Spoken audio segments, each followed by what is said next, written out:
Priya ma'am, and I request to address very good morning to everyone. आज एक working day है और आज आप सबके क्लासेस के शेड्यूल के बीच से आप लोग समय निकाल के यहाँ पर आए हैं. तो first of all I would like to thank dean Sanjay sir because he only if the teacher understands the importance of this part of life, then only it is possible. Secondly, I would like to thank all the esteemed faculty from nursing, from Department of Ophthalmology, Dr. Swati Sharma, and all the consultants who are here for sparing their time. I am here today to represent the Indian Fertility Society. Indian Fertility Society organization है around more than 7,000 gynecologists जो कि infertility से deal करते हैं. But हम सब health care में है. तो हेल्थ केयर के डॉक्टर्स होते हैं या जो हेल्थ केयर वर्कर्स होते हैं उनमें एक यूनिक बात होती है. जितने भी बाकी काम होते हैं वो अपना बिजनेस बढ़ाने के लिए काम करते हैं, है ना. अगर किसी का कुछ भी चीज़ का बिजनेस है तो वो चाहते हैं कि इसकी डिमांड और ज़्यादा बढ़े और इसके लिए वो अपने काम के साथ साथ कोशिश करते रहते हैं. और हेल्थ केयर वर्कर्स, हम लोग जो डॉक्टर्स हैं और नर्सेज हैं, हम लोग एक यूनिक प्रोफेशन है गवर्नमेंट में, क्योंकि हम लोग जिस चीज़ को डील करते हैं उसका हम चाहते हैं कि वो कम से कम हो. जैसे मैं इन्फर्टिलिटी स्पेशलिस्ट हूँ, बट मेरा जो टारगेट है वो सिर्फ ये नहीं है कि जो इन्फर्टिलिटी उनको हो रही है उनको मैं डील करूँ. अगर duty is also at the age at the stage जहाँ आपको मामले नहीं होता था, क्या कुछ ऐसी चीज़ थी जिसको हम पहले ही ठीक कर सकते थे जिससे आगे जाके इन्फर्टिलिटी नहीं हो, चाहे लड़कियों में या लड़कों में. तो because of this Indian fertility society has started the Sukanya program. Sukanya program जो है ये हम लोग स्कूल्स और कॉलेजेस में जाकर सेशंस दे रहे हैं. ये बेसिकली सिर्फ PCOS नहीं बट हेल्थ अवेयरनेस के ऊपर सेशंस रहते हैं. रिप्रोडक्टिव हेल्थ मैं सोचती हूँ कि एक बहुत इम्पॉर्टेंट सब्जेक्ट है. इसमें बहुत सारी चीज़ें आ जाती हैं, जैसे कि understanding about menstrual hygiene, understanding about normal periods, normal क्या है, एब्नॉर्मल क्या है, having knowledge about the proper contraception, then having awareness about diseases like PCOS. अगर एक बार बात करते करते एक मैडम ने मुझे कहा था कि हम जब छोटे थे तब यदि किसी लड़की के पीरियड्स बंद हो जाते थे तो लोग सोचते थे अरे बाप रे उसको प्रेगनेंसी होगी. अब बहुत कॉमन हो गया है कि किसी लड़की के पीरियड्स बंद हो जाए तो एक ले पर्सन भी बोलेगा अच्छा इसको PCOD होगा. So it has become so common with in one generation. So all of us today all of you are training to become healthcare workers. Tomorrow you will go out in the society and serve as nurses and doctors. So आप लोगों के लिए इसका understanding, इसका primary prevention, अगर किसी को ये प्रॉब्लम है तो उसको कैसे मैनेज करें, ये सब जानना है बहुत important. And third part of Sukanya is dealing with your mother's health. हम सब जानते हैं कि जो बहुत कॉमन डिसऑर्डर्स होते हैं फीमेल्स में, अगर हम टॉप 2 कैंसर्स की बात करें for women, number 1 is cancer of the breast and second is cervical cancer. दोनों का जो प्रिवेंशन है दैट इज इजीली पॉसिबल. अगर अर्ली डायग्नोसिस है तो उसका ट्रीटमेंट भी easily possible. But this awareness has to come from home and this awareness has to come from the daughters. Because हम सब गायनेकोलॉजिस्ट जानते हैं कि जो हमारी मदर्स हैं जितनी क्लिनिक में आती है अधिकतर उनकी बेटी या उनके बेटे उनको क्लिनिक में लेके आते हैं. तो अगर आपको पता होगा कि अपनी माँ को हम कैसे बचाएंगे, then it can really make a difference to the health not only of your mother but all the mothers across the society. So we will check upon the. मेरा लेक्चर बिल्कुल छोटा सा रहेगा, 15 से 20 मिनट का. After that we have circulated the papers to you. Whatever questions you have about reproductive issues, your periods, white discharge, आप उसको frankly लिख सकते हैं. उसमें आपका नाम मेंशन करने की जरूरत नहीं है. After 15 minutes we will collect it and we will try to, me and Dr. Swati will try to answer all the questions that you have. So first we will start with the awareness about the menstrual hygiene. I am sure all of you are health workers. आपको पता है कि periods आने का जो time होता है वो 13 से 14 साल होता है. आजकल बहुत जल्दी से पीरियड्स शुरू हो जाते हैं. 10-11 साल की भी लड़कियों को पीरियड्स शुरू हो जाते हैं. जब भी किसी लड़की को पीरियड्स होते हैं तो इसमें हमको 2 एस्पेक्ट्स देखना बहुत जरूरी है.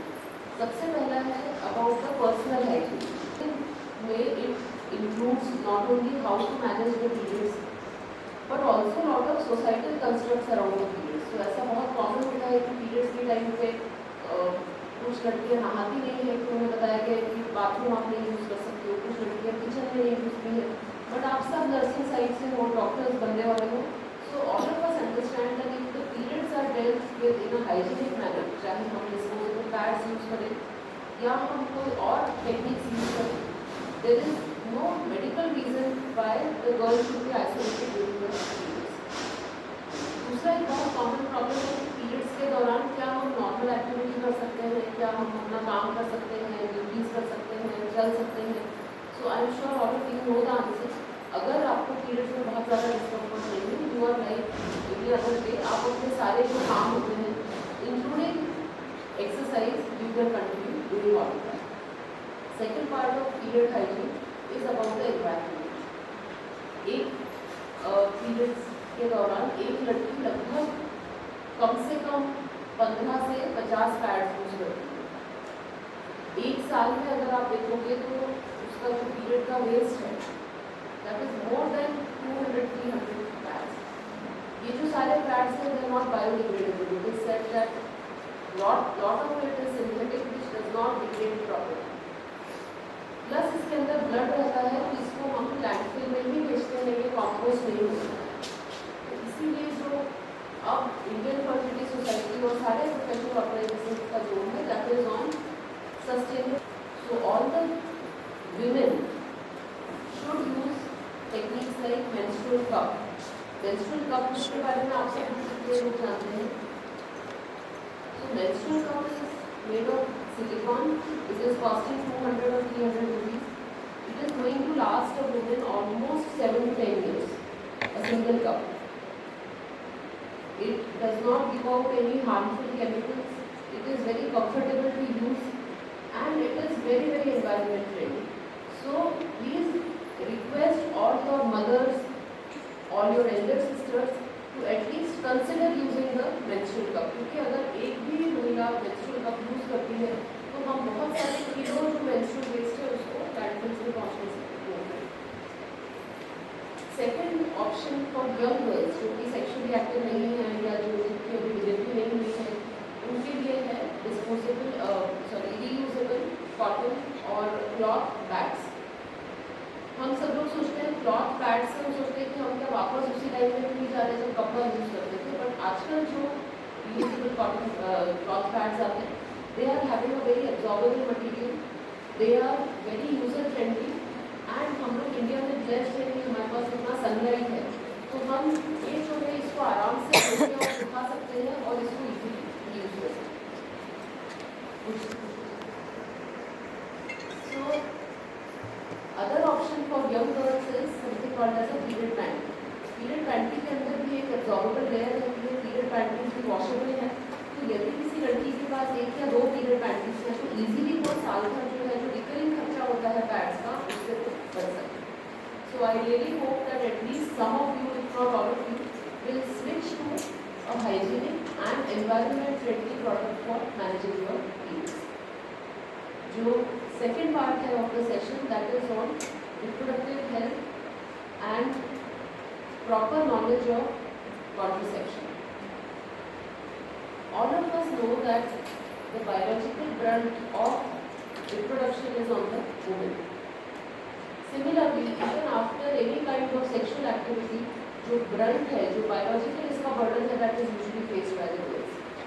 So, if any girl is indulging in sexual activities, all of you should know that not only in their mind they should think of preventing a pregnancy, but they should also think of preserving their reproductive health. तो इसलिए हमेशा जो भी आपकी age group की लड़कियाँ हैं उनको बैरियर कॉन्ट्रासेप्टिव और हार्मोनल कॉन्ट्रासेप्टिव दोनों का नॉलेज होना बहुत important है। अनवांटेड प्रेगनेंसीज और उसके बाद में आजकल जो अबॉर्शन की टैबलेट्स हैं they are available over the counter. All of us as gynaecologist we see that girls are taking these tablets, but इसके बाद भी sometimes it can lead to some infections, some complications which can lead to infertility and serious reproductive issues in the future. last part of my session is about the awareness about women's cancers. Why it is important is the cervical cancer है, that is the almost the number one cancer in our country in women. और आप सबको पता है कि it is almost 90 to 100% preventable. जब कोई cancer को हम 90 to 100% प्रिवेंट कर सकते हैं और उसको कर नहीं रहे हैं, तो कहीं ना कहीं इसकी जो ओनस है वो भी हमारे ऊपर ही है, बिकॉज जैसे कहते हैं चैरिटी बिगिंस एट होम। तो अगर मैं आप सब लड़कियों से अभी पूछूं कि आप में से कितनों ने सर्वाइकल कैंसर वैक्सीन लगा लिया है, so practically none of us. और जबकि हम लोग हैं जो आगे जाके कम्युनिटी में हेल्थ केयर वर्कर्स बनने वाले, कितने लोग हैं जिनको सर्वाइकल कैंसर वैक्सीन के बारे में पता है, राइट? सो हमेशा देखिए जो भी नॉलेज है it has to get translated in practice, and जो भी प्रिवेंटिव मेजर्स हैं always remember that if you are yourself healthy only then you can take care of others who are not healthy. So I will request all of you, vaccine अभी जो है वो national immunisation programme में नहीं आया है, but इसकी जो एफिकेसी है उसके ऊपर अभी कोई भी डाउट नहीं है। तो जो भी यंग गर्ल्स हैं specially under the age of 25, आप सबको वैक्सीन के जो शॉट्स हैं you can go to the गाइनिक department and will guide you, and all of you should get immunised for cervical cancer. Now the second commonest cancer that is the breast cancer. इसका incidence इतना बढ़ रहा है कि in the next 5 to 10 years 1 in 16 women will have breast cancer। मतलब 16 में से एक महिला को ब्रेस्ट कैंसर है। ये इतना ज़्यादा अलार्मिंग इंक्रीज है और इसके लिए कोई वैक्सीन भी नहीं है। बट ब्रेस्ट कैंसर अगर स्टेज 1 में डायग्नोज हो जाता है या अर्ली स्टेजेस में डायग्नोज हो जाता है, the survival rate is close to 90 to 100%।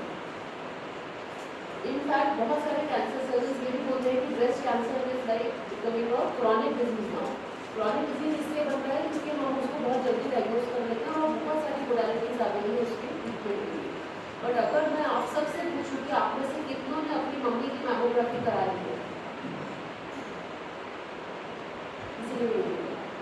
so even if you don't take anything from today's lecture, just remember 2 things. Your mother has given birth to you. उनके sacrifices, उनके efforts के कारण आज आप लोग यहाँ पर हैं। भविष्य में भी जो सब करेंगे वो मम्मी की मेहनत और आशीर्वाद से करेंगे, तो उनकी जो हेल्थ की जिम्मेदारी है वो भी आपसे की है। So please go back home, please make sure कि आपकी मदर का पैप स्मीयर, एक इंटरनल अल्ट्रासाउंड और मैमोग्राफी, ये 3 टेस्ट आप इंसिस्ट करके कराएं। हर साल ये तो कम से कम 3 साल में एक बार जरूर करें। और आप अपने खुद के लिए please take the cervical cancer vaccine. अगर इसके बारे में कोई भी डाउट है तो आप स्वाति मैडम या किसी भी कलीग से जाकर डिस्कस कर सकते हैं।